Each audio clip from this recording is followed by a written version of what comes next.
मगर एक भीड़ आई। वो भीड़ जो कि ज्ञापन देने के नाम पर आई थी, कलेक्ट्रेट के अंदर जब वो भीड़ पहुंची तो उसकी संख्या करीब 2500 थी।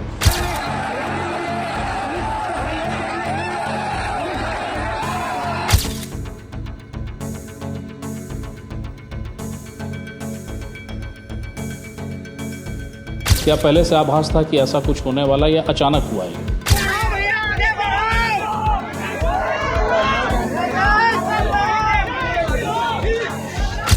उसके अलावा भीम आर्मी, भीम क्रांतिवीर, भीम सेना, सतनाम सेना, प्रगतिशील सतनामी समाज और न जाने और कई तरह के जो सामाजिक संगठन हैं वो सभी अपने यंग लड़कों को लेकर के कई जिलों से वो लोग आए थे। हमारे एग्जीक्यूटिव मजिस्ट्रेट के साथ भी वहाँ पे मारपीट हुई और पुलिस के साथ भी धक्का मुक्की करते हुए आगे बढ़े। भैया दुकान बढ़ा के आप लोग भी निकलो, रुको मत, यहाँ रुकना सेफ नहीं है। पत्थर और बहुत बड़े बड़े पत्थर फेंकना शुरू कर दिए, जिससे काफ़ी सारे पुलिसकर्मी हमारे लगभग 55 के आसपास इंजर्ड हो गए। क्या ये माने कि सामाजिक संगठन के रूप में ये जो एक धरना प्रदर्शन था वो उपद्रवियों ने हाईजैक कर लिया था उसको? जवानों की कुछ संख्या बता सकेंगे जिनको चोट आई है? लोग कितने चोटिल हुए? गाड़ियां अनुमानित कितनी जली है?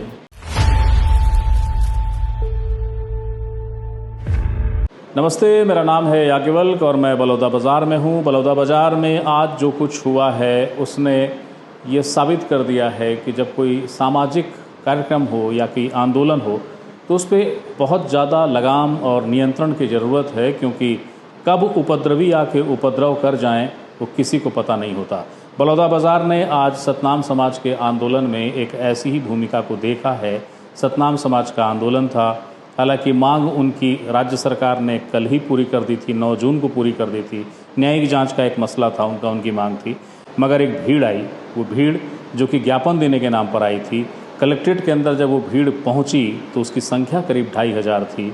हिंसक इरादे लिए हुए भीड़ अंदर आई, उसने कलेक्ट्रेट और एसपी कार्यालय के आसपास जम के तोड़फोड़ की, पुलिस वालों पे हमला किया। कई पुलिस वाले चोटिल हैं, घायल हैं, कई गाड़ियां जला दी गई हैं।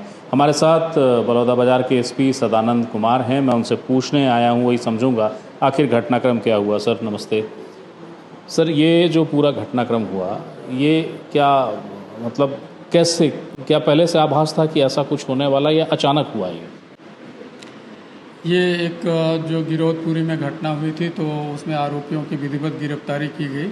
उसके बाद 3 दिन के बाद उन लोगों की मांग होने लगी कि इस पर सीबीआई जांच या न्यायिक जांच हो। क्यों? क्योंकि हमारे ही लोगों के साथ क्यों हो रहा है, समाज के साथ क्यों हो रहा है, और भी पीछे की कई सारे मुंगेली या और भी जो अन्य ज़िले हैं वहाँ की घटनाओं से इसको जोड़ करके वो देखने लगे और उसी को ले करके ये आगे बढ़े और फिर सभी जगह ज्ञापन वापन दिया गया। फिर हम लोगों के द्वारा जो है प्रशासन के द्वारा, पुलिस के द्वारा हर एक गाँव में जा कर के सभी को बताया भी गया, समझाया गया और लोगों को जोड़ने भी की भी कोशिश की गई कि वो जो है इस तरह से मतलब सब। और फिर कलेक्टर साहब की अध्यक्षता में सर्व समाज की बैठक, जिसमें सतनामी समाज के सबसे ज़्यादा लोग आए थे, उसमें और भी उनके जो सामाजिक संगठन के लोग हैं वो भी उपस्थित हुए थे, जो अध्यक्ष थे आसपास के जिलों से भी आए थे। तो उनके द्वारा यह बताया गया कि हमारी अगर मांग जो है न्यायिक जांच हो जाती है तो हम किसी भी तरह का कोई भी धरना प्रदर्शन भी नहीं करेंगे, वो ख़त्म कर देंगे। तो इसको देखते हुए माननीय मुख्यमंत्री जी के द्वारा और गृह मंत्री जी के द्वारा बताया गया कि जो ट्वीट आया कि उसको मान ली गई है। तो उसके बाद हम लोगों ने फिर से एक बैठक करवाई उन लोगों की। कल शाम को ही बैठक हुई थी। इसके बाद लगातार सभी से चर्चा होती रही कि और उन सबों ने जो भी थे सबों ने आश्वासन दिया कि किसी भी प्रकार का हम लोग केवल हम लोग सभी सामाजिक लोग इकट्ठा हो रहे हैं और वहाँ पे हम लोग एक सभा करके और ज्ञापन दे करके वापस हो जाएंगे। तो उसके पश्चात जो था उसके अनुसार, लेकिन चूँकि पूर्व की जो घटनाएं और पूर्व की जो ऐसे आंदोलन सामाजिक हुए हैं इनके साथ, उनको देखते हुए एहतियातन हमारे द्वारा मुख्यालय से फोर्स भी मांगा गया था और पर्याप्त फोर्स भी दिया गया था। और ज़िले के जितने भी बल थे लगभग 500 के आसपास हमने फोर्स लगाया और बाहर से अधिकारी भी लाए गए जो कि उस समाज से भी संबंधित हैं, ताकि उनको और वे अच्छे से कंट्रोल किया जा सके, उनकी बात को माना जा सके। और बैरिकेड जहाँ पे उन्होंने जो कार्यक्रम स्थल था उनका, वहाँ से 500 मीटर पे जो हमारा गार्डन चौक है वहीं पे बातचीत हुई थी सभी उनके जो प्रमुख हैं उनके द्वारा कि यहीं पे हम लोग ज्ञापन देंगे और ज्ञापन दे करके हम लोग चले जाएंगे। वहीं चूँकि उसका सतनाम भवन है तो वहीं पे उनका खाना बना हुआ था, वहीं खाएंगे और फिर वापस चले जाएंगे। तो ये सहमति हुई। लेकिन जब सामाजिक बात हुई तो उसमें न केवल समाज के बल्कि उसमें पार्टीगत, जैसे कांग्रेस के विधायक और पूर्व मंत्री जी भी, रुद्र गुरु जी और बिलाईगढ़ विधायक एवं अन्य कई कांग्रेस के नेतागण भी अपने सामाजिकता को प्रदर्शित करते हुए वहां पहुंचे हुए थे। और उसके अलावा भीम आर्मी, भीम क्रांतिवीर, भीम सेना, सतनाम सेना, प्रगतिशील सतनामी समाज और न जाने और कई तरह के जो सामाजिक संगठन हैं वो सभी अपने यंग लड़कों को लेकर के कई जिलों से वो लोग आए थे। इसमें महासमुंद, बेमेतरा और भी कई जिलों से वो लोग आए थे। तो वो लोग भी वहाँ थे। लेकिन इसके बाद जब खुद ही वो मंच की स्थिति ऐसी थी कि वहाँ पे उन्हें भी जगह नहीं मिल रही थी और गर्मी भी ज़्यादा थी, तो कुछ लड़के जो है वहाँ और पूरी तरह से भीड़ को अनियंत्रित देखा और मंच की स्थिति को देख करके जो थे वो लोग, उन लोगों ने कार्यक्रम को समाप्त करने का इरादा किया।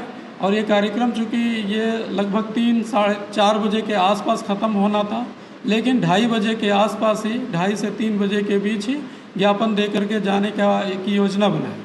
फिर वो आए और जहाँ पे हम लोगों का निर्धारित किया गया था गार्डन चौक पे, वहाँ पे ज्ञापन जब देने की बात आई तो वहीं पे उन लोगों ने धक्का मुक्की करना शुरू कर दिया और हमारे एग्जीक्यूटिव मजिस्ट्रेट के साथ भी वहाँ पे मारपीट हुई और पुलिस के साथ भी धक्का मुक्की करते हुए आगे बढ़े।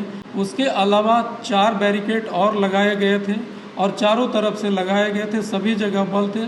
वहाँ से सभी भीड़ पूरी तरह कुछ तितर बितर हो गए और लगभग 3 से 4 हज़ार की जो भीड़ थी वो सब जो है उसी दिशा में कलेक्ट्रेट की तरफ मुड़ गए और वहाँ पे जो हमारे सभी बैरिकेड थे तोड़ते हुए, और जब आखिरी जो हमारा सेकंड लास्ट बैरिकेड जो सबसे मजबूत हम लोगों ने लगाया था, वहाँ पे उन लोगों ने बिल्कुल ही इस इरादे से कि अब मारना ही है, और जो जा रहे थे तो जो भी पुलिस मिल रहे थे तो वो मार रहे थे उनको। तो अपने बचाव के लिए वो लोग इधर उधर ग्रुप में रुके और फिर उन लोगों को फिर हम लोगों के द्वारा एकत्रित किया गया और फिर वहाँ पूरी ताकत से उनको रोकने की कोशिश की गई। और किसी भी हाल में मतलब बल प्रयोग की बात नहीं हुई, लेकिन पत्थर और बहुत बड़े बड़े पत्थर फेंकना शुरू कर दिए, जिससे काफ़ी सारे पुलिसकर्मी हमारे लगभग 55 के आसपास इंजर्ड हो गए। इसके बाद तितर बितर हुई और वहीं फायर ब्रिगेड की गाड़ी थी, उसमें भी उन्होंने आग लगा दिया और उसके बाद फिर वो उसको तोड़ करके आगे बढ़ गए। और कलेक्ट्रेट के अंदर जो हमारी फोर्स थी उन्होंने पूरी ताकत से रोकने की फिर कोशिश किया, उसको भगाने का प्रयास किया गया, लेकिन वहाँ भी पथराव किया गया उनके द्वारा और वो जा कर के कलेक्ट्रेट के जो संयुक्त कार्यालय है वहाँ जो ग्लासेस शीशे लगे हैं उनके ऊपर पथराव किया, उनको क्षतिग्रस्त किया। वहाँ जो सरकारी कर्मचारियों के गाड़ियाँ थे और जो भी लोग गांव से आए थे कार्यालय के लिए, उनकी भी गाड़ियों में उनके द्वारा आगजनी की गई। और इसके बाद फिर सभी फोर्स को एकत्रित करके फिर से इन सबों के ऊपर लगभग ये 30 से 35 मिनट तक ऐसा ही चलता रहा, समझाने की लगातार कोशिश की गई। और उसको जो भीम क्रांति और बाकी जो भी वहाँ पे नेता थे उसको बहुत उसका उकसाने की कोशिश कर रहे थे और उकसाया गया उनके द्वारा। तो उसके बाद जो है हम लोगों के द्वारा फिर से एकत्रित होकर के सबको फिर वहाँ से खदेड़ा गया और वहाँ से भगाया गया है। इस पूरी घटना में क्या ये माने कि सामाजिक संगठन के रूप में ये जो एक धरना प्रदर्शन था वो उपद्रवियों ने हाईजैक कर लिया था उसको? ये सामाजिक संगठन जो वहाँ कार्यक्रम स्थल पे था उसके बाद जो है वो सामाजिक संगठन वाले भी पूरी तरह से फेल हो गए और वो पूरी तरह से उनका नेतृत्व जो करता है वो छोटे छोटे जो भीम क्रांति, भीम आर्मी और वो उन लोगों के हाथ में चली गई और वो पूरी तरह से उपद्रवियों के हाथ में ये चला गया। और जो भी वहाँ पे थे उन लोगों ने भी, वो लोग भी अपने रास्ते पकड़ करके इधर उधर जो जिसको जो लीडरशिप दे रहे थे वो भी छिप गए। अभी की संख्या में, जबकि अभी भी पूरा हौच पौच है, मैं कंट्रोल रूम में ही हूँ आपके पास, जवानों की कुछ संख्या आप बता सकेंगे जिनको चोट आई है? लोग कितने चोटिल हुए? गाड़ियाँ अनुमानित कितनी जली है? लगभग 55 के आसपास जवानों की MLC हुई है, जिसमें लगभग 10 से 12 लोग गंभीर हैं जिसको यहाँ से रेफ़र भी किया गया है और भी जो है उसको पता करके उसके इलाज किए जा रहे हैं। और लगभग गाड़ियों की अगर संख्या कही जाए तो लगभग 150 से 160 भी हो सकती है, जिसकी अभी गिनती की जा रही है। बहुत बहुत शुक्रिया, थैंक यू, आपने समय दिया। तो ये थे सदानंद कुमार जो पूरे ब्यौरे के साथ बता रहे थे कि आखिरकार घटनाक्रम क्या है। फिलहाल पुलिस बल यहाँ पे इतनी ज़्यादा संख्या में है जिसकी शायद बलौदा बाज़ार ने कभी कल्पना नहीं की होगी। और जैसा कि मैंने शुरू में कहा, ये घटना दरअसल ये बताती है कि किसी भी अच्छे एक सामाजिक संगठन को यदि नियंत्रित ढंग से नहीं किया जाएगा तो किस तरीके से उपद्रवी उसको हाईजैक करते हैं। अभी जबकि आप हमें सुन रहे हैं, मैं थोड़ी देर के लिए रुक रहा हूँ, आप वो वीडियो देखिए। ये वो वीडियो है जो पिछले 48 घंटे या 24 घंटे के दौरान चलाया गया। साथियों, जय सतनाम, जय भीम। घी को जलाने वाले, दूध को फेंकने वाले और मूत को पीने वाले ये भाजपा सरकार की शासनकाल में गिरौदपुरी में 3 जैद खाम को काट दिया गया है, जिसको लेकर बलौदा बाजार में सतनामी समाज के द्वारा महाआंदोलन का आह्वान किया गया है। समस्त संगठन और समाज के लोग उस आंदोलन में शरीक होकर सफल बनाए। प्रशासन के द्वारा हमें रोकने के लिए पूरी तैयारी कर ली गई है। आप लोग जहां पर भी प्रशासन के लोग हमें रोकते हैं, आप वहीं पर धरने पर बैठ जाइए कि शासन और सत्ता को पता चले कि सतनामी समाज की क्या हैसियत और क्या औकात है। हमें अपने प्रशासन को दिखाने का वक्त है कि सतनामी समाज कौन है और क्या है। साथियों, 10 तारीख के लिए तैयार रहे। मैं दिनेश चतुर्वेदी, प्रदेश अध्यक्ष, भीम रेजिमेंट, छत्तीसगढ़। ये जो शख्स आपको दिख रहा है, यही वो शख्स है जिसको लेकर बार बार ये सूचनाएं हैं कि आज जबकि 10 तारीख को बलौदा बाजार में कार्यक्रम था, इसने मंच से भीड़ को भड़काया और भीड़ उपद्रवियों में तब्दील हो गई, जिसने कलेक्ट्रेट और SP कार्यालय में ज़बरदस्त हिंसा की। कई जवान घायल हुए, कई गाड़ियाँ जल गई। जब गाड़ियाँ जलने की बात आ रही है तो आपको बताते चलूँ कि एक दिव्यांग की गाड़ी जला दी गई। दिव्यांग की गाड़ी तो जली ही जली, कुटुंब न्यायालय के जो जज थे उनकी गाड़ी भी जल गई। कई लोग जो दूर गांव से आए थे उनकी गाड़ियां भी जल गई।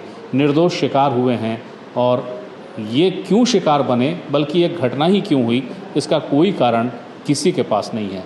और विशुद्ध रूप से उपद्रव के अलावा कोई और लक्ष्य इस पूरे घटनाक्रम में समझ नहीं आता है। और अगर इसके पीछे कुछ और होगा तो हमें थोड़ा इंतज़ार करना होगा पुलिस की जांच का, जो कि जारी हो चुकी है। अगली बार इसी मसले पे या किसी अन्य मसले पे कोई जानकारी आती है, मैं फिर हाजिर होऊंगा।